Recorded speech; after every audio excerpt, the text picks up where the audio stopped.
Ino ni nduthi.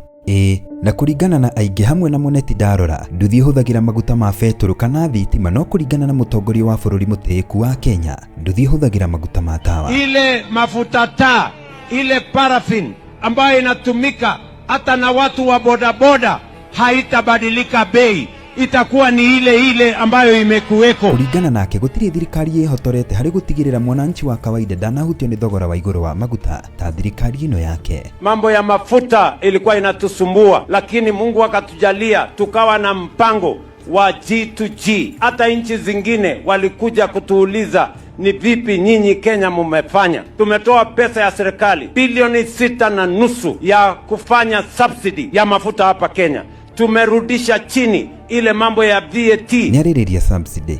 Hihi kwĩnayo mbere ya bei njerũ ya maguta kwanĩrĩrwo mũthĩ wa tarĩki 14, maguta ma betũrũ mendagio ciringi 178 harĩ o rita, na makĩongererwo nginyagia ciringi 260. Na ndaikia maitho harĩa Google-inĩ ndarora rĩtwa subsidy nĩ kuuga atĩa, ĩkanjĩra nĩ kĩgĩna kĩrutagwo nĩ thirikari harĩ gũtigĩrĩra bei ya kĩndũ fulani ndĩna thigũrũ. Ũguo betũrũ kuma ciringi 178 gũthiĩ nginyagia ciringi 260.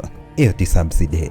Mũthĩ wa ira tarĩki 15 thutha wa mũingĩ gũteta nĩ maguta macio kuongererwo na ciringi 40 harĩ dithũrũ kwa mũhiano, maracokirio thĩ na ciringi 10 harĩ ciringi icio 40. Aingĩ makĩrigwo ĩyo nĩ subsidy hana atĩa, arĩ ta kũhũra mũtumia mũthenya ũyũ ũngĩ ũkamũrehere mahũa, no geterera kugĩre ngemi agĩkwĩraga ũrĩa wĩ mwega.